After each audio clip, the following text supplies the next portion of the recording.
आज की इस वीडियो में हम क्लास 9th की साइंस बुक से चैप्टर 7 के नोट्स को पढ़ने जा रहे हैं। चैप्टर 7 का टाइटल है work, energy and simple machines. तो सबसे पहले हम वर्क को समझते हैं।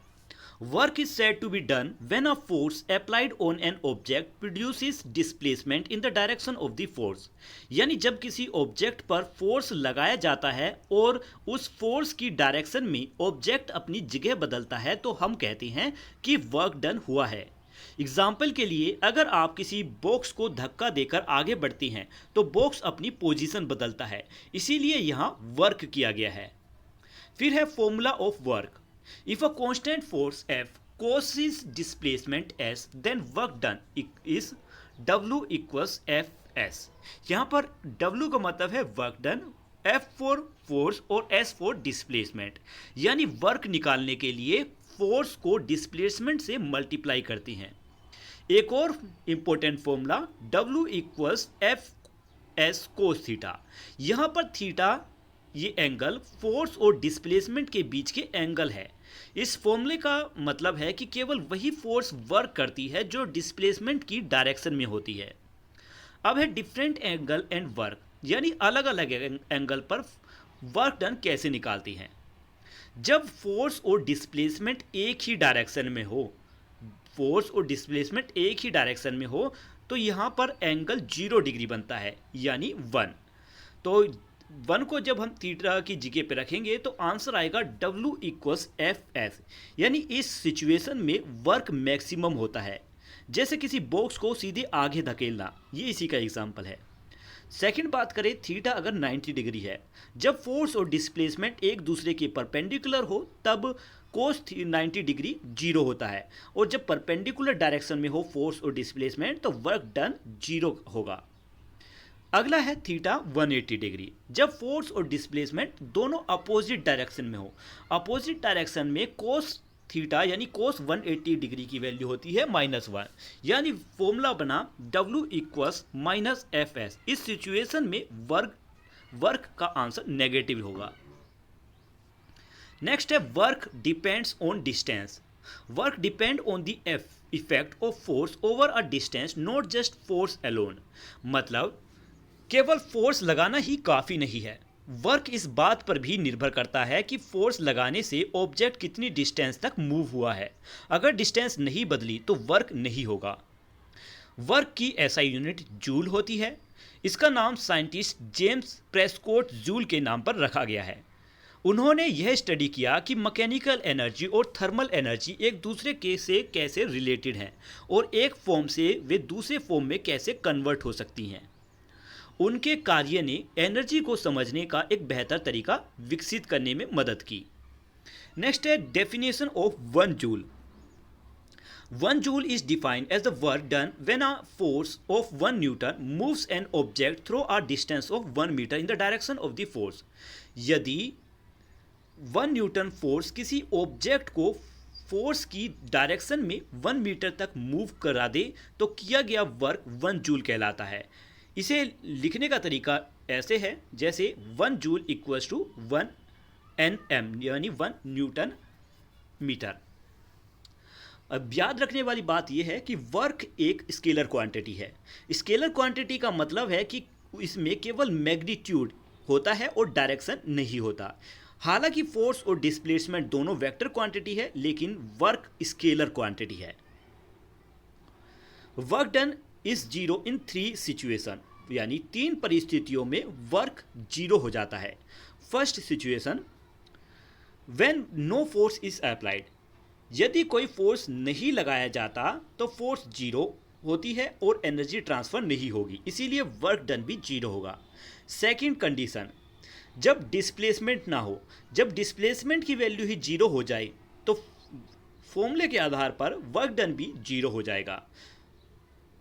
जैसे एग्जाम्पल के लिए आप किसी दीवार को पूरी तरह से धक्का लगाते हो लेकिन दीवार अपनी जगह से नहीं हिलती, तो यहाँ पर डिस्प्लेसमेंट 0 हुआ तो वर्क डन भी 0 ही निकलेगा। थर्ड कंडीशन, जब फोर्स डिस्प्लेसमेंट के परपेंडिकुलर डायरेक्शन में हो। जब फोर्स और डिस्प्लेसमेंट एक दूसरे के परपेंडिकुलर यानी 90 डिग्री हो तब वर्क डन 0 होता है।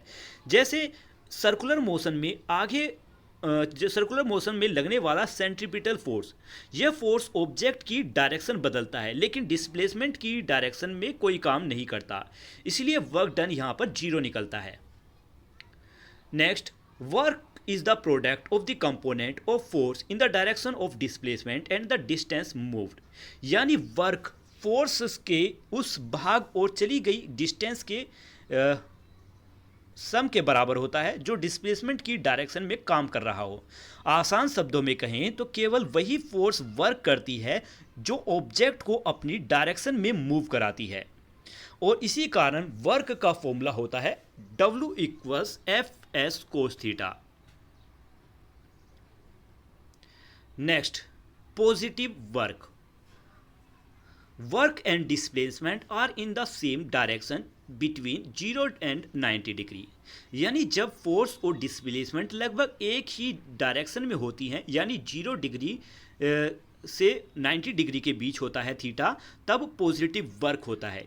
इस सिचुएशन में कोस थीटा पॉजिटिव होता है, इसीलिए वर्क का मैग्नीट्यूड या वर्क का आंसर भी पॉजिटिव आता है, यानी 0 से ग्रेटर आएगा आंसर।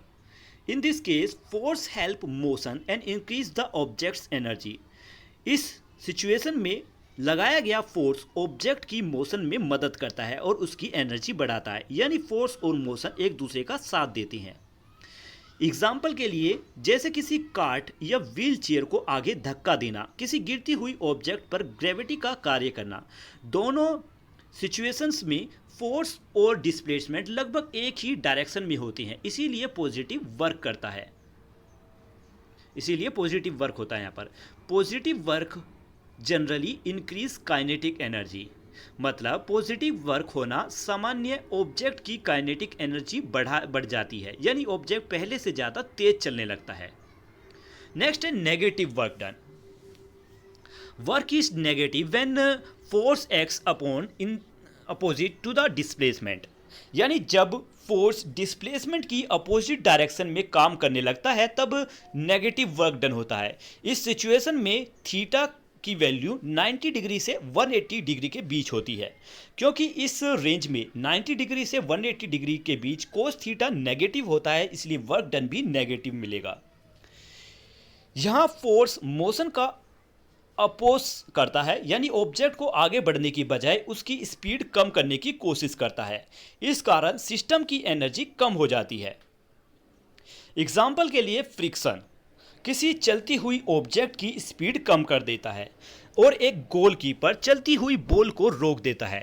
दोनों कंडीशन में फोर्स मोशन के अपोजिट काम करता है, इसीलिए नेगेटिव वर्क होता है।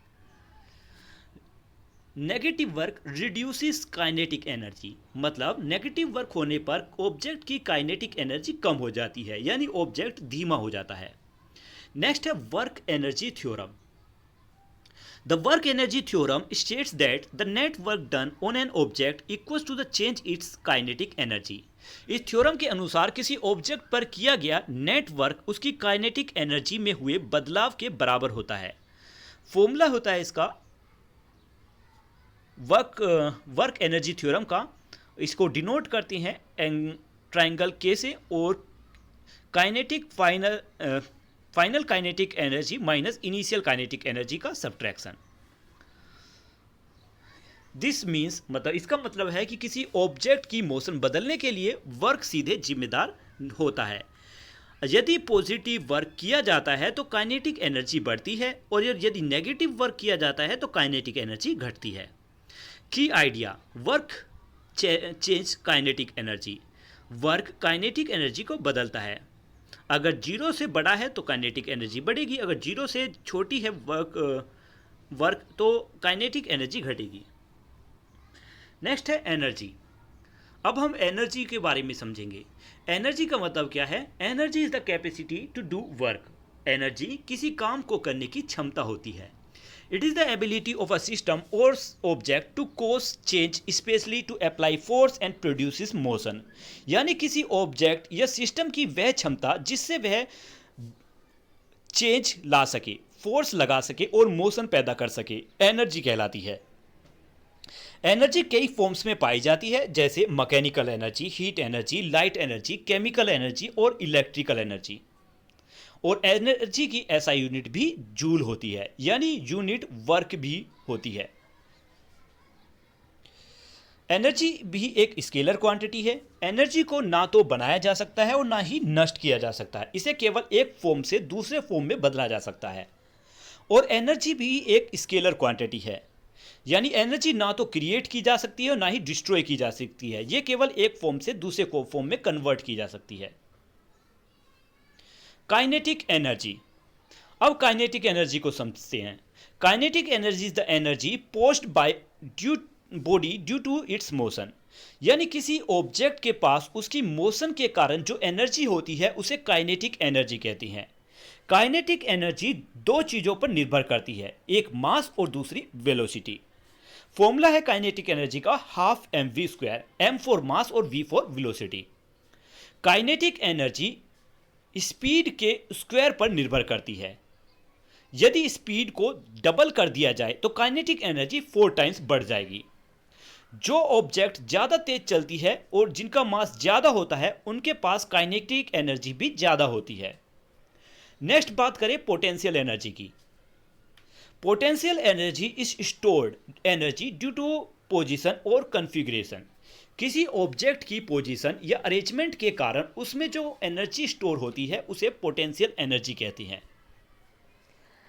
नेक्स्ट है ग्रेविटेशनल पोटेंशियल एनर्जी। फॉर्मूला है U इक्वल्स टू mgh। यहाँ पर m for mass, g for acceleration due to gravity और h for height above reference level. It represent energy store due to height. यह उस energy को दर्शाता है, यह फॉर्मूला उस एनर्जी को दर्शाता है जो किसी ऑब्जेक्ट में उसकी ऊंचाई के कारण स्टोर होता है, यानी जितना ज़्यादा हाइट होगी उतनी ज़्यादा ग्रेविटेशनल पोटेंशियल एनर्जी होगी। कुछ दूसरी फॉर्म्स जैसे elastic potential energy. Elastic potential energy वह स्टोर्ड एनर्जी है जो स्ट्रेच्ड यानी खींची हुई या कंप्रेस्ड दबी हुई ऑब्जेक्ट्स में होती है। जैसे स्प्रिंग को खींचने पर और स्प्रिंग को दबाने पर उसमें इलास्टिक पोटेंशियल एनर्जी स्टोर हो जाती है। Work is the bridge between force and energy. इसका मतलब है कि वर्क फोर्स और एनर्जी के बीच का कनेक्शन है। फोर्स लगाकर वर्क किया जाता है और वर्क की वजह से एनर्जी में बदलाव आता है, इसलिए कहा जाता है work is the bridge between force and energy. Next है mechanical energy. Mechanical energy is the sum of kinetic energy and potential energy of an object. मतलब मैकेनिकल एनर्जी किसी ऑब्जेक्ट की काइनेटिक एनर्जी और पोटेंशियल एनर्जी का sum है। Formula है mechanical energy equals to kinetic energy plus potential energy. Mechanical energy किसी object की total energy को दर्शाता है जो उसकी मोशन और पोजीशन के कारण होती है। एक आइडियल कंडीशन में यदि फ्रिक्शन जैसे नॉन कंजर्वेटिव फोर्स मौजूद ना हो तो मैकेनिकल एनर्जी हमेशा कांस्टेंट रहती है, यानी कुल एनर्जी का मैग्नीट्यूड नहीं बदलता। एक हिल डायग्राम एक्सप्लेनेशन सुनिए। फिगर में ए, बी और सी 3 पोजीशन दिखाई गई हैं। Position A high potential energy है और लो काइनेटिक एनर्जी। यहाँ ऑब्जेक्ट ऊंचाई पर है, इसीलिए पोटेंशियल एनर्जी ज़्यादा है और काइनेटिक एनर्जी कम है। पोजीशन बी में आप देखोगे कि पोटेंशियल एनर्जी और काइनेटिक एनर्जी बोथ प्रेजेंट है, यह बीच में सिचुएटेड है। यहाँ पोटेंशियल एनर्जी भी है और काइनेटिक एनर्जी भी। पोजीशन सी पर लो पोटेंशियल एनर्जी और काइनेटिक एनर्जी हाई है, यह नीचे की सिचुएशन है। यहाँ पोटेंशियल एनर्जी कम हो जाती है और काइनेटिक एनर्जी सबसे ज़्यादा हो जाती है। इन तीनों पोजीशन पर मैकेनिकल एनर्जी कांस्टेंट रहती है, बस पोटेंशियल एनर्जी और काइनेटिक एनर्जी एक दूसरे को कन्वर्ट होती रहती हैं। नेक्स्ट टॉपिक है gravitational potential energy. It is the energy posed by an object due to its position above the surface of the earth. पृथ्वी की सतह के ऊपर होने के कारण किसी ऑब्जेक्ट में जो एनर्जी होती है उसे ग्रेविटेशनल पोटेंशियल एनर्जी कहती हैं। It is equal to the work done in lifting the object against the force of gravity. यानी जब किसी ऑब्जेक्ट को ग्रेविटी के विरुद्ध ऊपर उठाया जाता है तो जो वर्क किया जाता है वही उसकी ग्रेविटेशनल पोटेंशियल एनर्जी बन जाती है। फॉर्मूला है U equals M G H, U for potential energy, M for mass, small g for acceleration due to gravity और H for height above reference level. यहां H का मतलब रेफरेंस लेवल से ऊंचाई, जिसका मतलब जितना ज़्यादा अधिक हाइट होगी उतनी ज़्यादा ग्रेविटेशनल पोटेंशियल एनर्जी बनेगी। नेक्स्ट है conservation of mechanical energy. The law of conservation of mechanical energy states that when only conservative force like gravity acts, total mechanical energy remains constant। यह नियम कहता है कि जब केवल कंजर्वेटिव फोर्स जैसे ग्रेविटी काम करती है तब कुल मैकेनिकल एनर्जी हमेशा कांस्टेंट रहती है। जब कोई ऑब्जेक्ट नीचे गिरती है पोटेंशियल एनर्जी घटती है और काइनेटिक एनर्जी बढ़ती है और दोनों में होने वाले बदलाव बराबर होते हैं। फिर है यहाँ पर टेबल एक्सप्लेनेशन। टॉप ए, यहाँ पर पोटेंशियल और काइनेटिक एनर्जी मिनिमम है और मैकेनिकल एनर्जी कांस्टेंट है। ऊपर की कंडीशन में पोटेंशियल एनर्जी सबसे ज़्यादा होती है और काइनेटिक एनर्जी सबसे कम। मिडल में दोनों पोटेंशियल एनर्जी और काइनेटिक एनर्जी सेम है और मैकेनिकल एनर्जी कांस्टेंट। और बॉटम सी में पोटेंशियल एनर्जी मिनिमम और काइनेटिक एनर्जी मैक्सिमम, यानी नीचे पोटेंशियल एनर्जी कम होती है और काइनेटिक एनर्जी बहुत ज़्यादा। However in real life friction and air resistant convert some mechanical energy into heat so that mechanical energy is not strictly conserved। यानी वास्तविक जीवन में फ्रिक्शन और एयर रेजिस्टेंस मौजूद होती हैं। ये मैकेनिकल एनर्जी में कुछ भाग को हीट एनर्जी में बदल देती हैं। इस कारण वास्तविक परिस्थितियों में मैकेनिकल एनर्जी पूरी तरह कंजर्व नहीं रहती। नेक्स्ट है power. Power is the rate of doing work और rate of energy transfer. Power का मतलब है किसी काम को करने की स्पीड या एनर्जी ट्रांसफर होने की स्पीड। यानी पावर का मतलब है किसी काम को करने की गति या एनर्जी ट्रांसफर होने का रेट, यानी कितना वर्क कितने समय में किया गया है, यही पावर कहलाता है।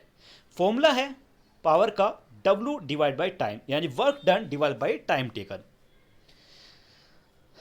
यदि कम समय में ज़्यादा वर्क किया जाए तो पावर ज़्यादा होती है। पावर की ऐसा यूनिट वोट होती है और 1 वोट 1 जूल पर सेकंड के बराबर होता है। Power can also be express as P equals to FV when force and velocity are in the same direction. मतलब जब फोर्स और वेलोसिटी एक ही डायरेक्शन में हो तब पावर फोर्स और वेलोसिटी का मल्टीप्लिकेशन के बराबर होती है। याद रखने वाली बात, large work in short time equals high power, यानी बहुत सारा वर्क कम समय में किया जाए तो पावर ज़्यादा लगती है, और यदि कम वर्क ज़्यादा समय के लिए किया जाए तो पावर कम होगी। Simple machine are devices that makes work easier by changing the magnitude और direction of force. Simple machine ऐसे डिवाइस हैं जो फोर्स की मैग्नीट्यूड या डायरेक्शन बदलकर काम आसान बनाते हैं। They do not reduce total work but help by allowing effort to be applied more conventionally। Simple machine कुल वर्क को कम नहीं करती, वे केवल काम को ज़्यादा सुविधाजनक बनाती हैं, यानी कम एफर्ट लगाकर काम करना आसान हो जाता है। सिंपल मशीन के एग्जाम्पल है लीवर, पुली, इंक्लाइन प्लेन। ये मशीन या तो फोर्स को बढ़ाती हैं या उसकी डायरेक्शन बदल देती हैं। एग्जाम्पल हैं सिंपल मशीन के लीवर, पुली, इंक्लाइन प्लेन। लीवर में एक सपोर्ट पॉइंट फलक्रम के सहारे एफर्ट लगाया जाता है जिससे भारी भार उठाना आसान हो जाता है। पुली में एक व्हील और रोप का इस्तेमाल करके भारी वजन को उठाया जाता है। इंक्लाइन प्लेन में एक ढलान वाली सतह होती है, इसकी मदद से भारी ऑब्जेक्ट को सीधे उठाने की बजाय धीरे धीरे धक्का लगाकर ऊपर चढ़ाया जाता है। नेक्स्ट है mechanical advantage. Mechanical advantage is the ratio of load and to effort. Mechanical advantage यह बताता है कि मशीन हमारी लगाई गई फोर्स को कितना बढ़ा रही है। फॉर्मूला है इसका MA equals to load and divide by effort. यहाँ लोड मतलब आउटपुट फोर्स है और एफर्ट यानी input force. A machine with mechanical energy greater than 1 multiplies force, making it easier to lift or move heavy object. यदि किसी machine का mechanical advantage 1 से greater हो तो वह फोर्स को बढ़ा देती है। इससे भारी ऑब्जेक्ट्स को उठाना या हिलाना आसान हो जाता है। यदि मैकेनिकल एडवांटेज 1 से लेस है तो मशीन फोर्स नहीं बढ़ाती। ऐसी मशीन स्पीड या डायरेक्शन बढ़ाने में मदद करती हैं। Therefore, more effort is required to move the load, but the load move faster or over a large distance. ऐसी कंडीशन में ज़्यादा एफर्ट लगाना पड़ता है लेकिन लोड ज़्यादा तेजी से या अधिक दूर तक मूव करता है। नेक्स्ट है incline plane. An incline plane is a slope surface use to raise object with less force. Incline plane एक ढलान वाली सतह होती है जिसकी मदद से भारी ऑब्जेक्ट्स को कम फोर्स लगाकर ऊपर चढ़ाया जा सकता है। Mechanical advantage is M A equals L upon H. L यानी लेंथ ऑफ स्लोप यानी ढलान की लंबाई और एच फॉर हाइट। ये इसका फॉर्मूला है इंक्लाइन प्लेन का मैकेनिकल एडवांटेज का फॉर्मूला। यदि स्लोप लंबी हो तो कम फोर्स लगेगी लेकिन ऑब्जेक्ट को ज़्यादा दूरी तय करनी पड़ेगी, यानी यह फोर्स बचाती है लेकिन डिस्टेंस बढ़ा देती है। नेक्स्ट है pulley. A pulley is a grooved wheel with a rope use to lift loads. Pulley एक पहिए जैसी मशीन होती है जिसमें ग्रूव यानी एक खांचा और एक रोप यानी एक रस्सी लगी होती है। इसका इस्तेमाल भारी भार उठाने के लिए किया जाता है। इसमें है fixed pulley. Fixed pulley change the direction of force, यानी फिक्स्ड पुली फोर्स की डायरेक्शन बदल देती है। एग्जाम्पल के लिए नीचे खींचकर ऊपर की ऑब्जेक्ट उठाई जा सकती है। नीचे खींचकर ऊपर की ऑब्जेक्ट उठाई जा सकती है। इसमें मैकेनिकल एडवांटेज लगभग 1 होता है, यानी फोर्स में कोई विशेष बढ़ोतरी नहीं होती। Movable pulley reduce effort required. Movable pulley में कम एफर्ट लगता है। इसका मैकेनिकल एडवांटेज 1 से ज़्यादा होता है, इसलिए भारी ऑब्जेक्ट उठाना आसान हो जाता है। नेक्स्ट है block and tackle combination system. Combination of fixed and movable pulley, मतलब ये फिक्स्ड पुली और मूवेबल पुली का एक जोड़ है। फिर है यह ग्रेट इंक्रीज मैकेनिकल एडवांटेज। यह मैकेनिकल एडवांटेज को काफ़ी बढ़ा देता है, इसलिए बहुत सारी ऑब्जेक्ट को आसानी से उठाया जा सकता है। नेक्स्ट टॉपिक है lever. A lever is a rigid bar that rotates around a fixed point called the fulcrum. Lever एक मजबूत डंडी या बार होती है जो एक निश्चित पॉइंट के चारों ओर घूमती है और इस निश्चित पॉइंट को फल्क्रम कहते हैं। लीवर मूवमेंट्स के प्रिंसिपल पर कार्य करता है। फॉर्मूला है इसका effort multiply effort arm equals load multiply load arm. Mechanical advantage का फॉर्मूला है इसमें effort arm multiply load arm. यदि एफर्ट आर्म लंबा है तो कम फोर्स लगाकर ज़्यादा भार उठाया जा सकता है। फिर है क्लासेस ऑफ लीवर, यानी अब हम लीवर के प्रकार देखते हैं। क्लास 1 लीवर जिसमें फल्क्रम मिडल में होता है। इस प्रकार के लीवर में फल्क्रम बीच में होता है, जैसे सीजर और सीसो। इस तरह का लीवर अरेंजमेंट के अनुसार फोर्स या स्पीड दोनों बढ़ सकती है।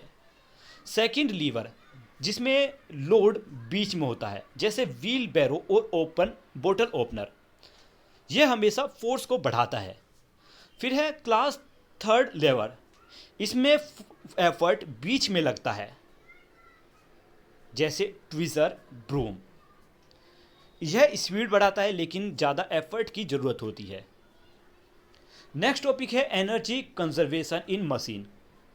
Machine do not create energy, they only transfer it from one form to another और transfer it from one point to another. मतलब मशीन्स एनर्जी नहीं बनाती, वे केवल एनर्जी को एक रूप से दूसरे रूप में बदलती हैं या एक जगह से दूसरी जगह तक पहुंचाती हैं। एक आइडियल मशीन में इनपुट वर्क इक्वल होता है आउटपुट वर्क के, क्योंकि ऊर्जा का कोई नुकसान नहीं होता। एनर्जी का लॉस नहीं होता। आइडियल मशीन में फ्रिक्शन या दूसरे कारणों से एनर्जी लॉस नहीं होती। रियल मशीन्स में कुछ एनर्जी फ्रिक्शन, हीट और साउंड के रूप में नष्ट हो जाती हैं। इसी कारण किसी भी मशीन में एफिशिएंसी हमेशा 100% से कम होती है।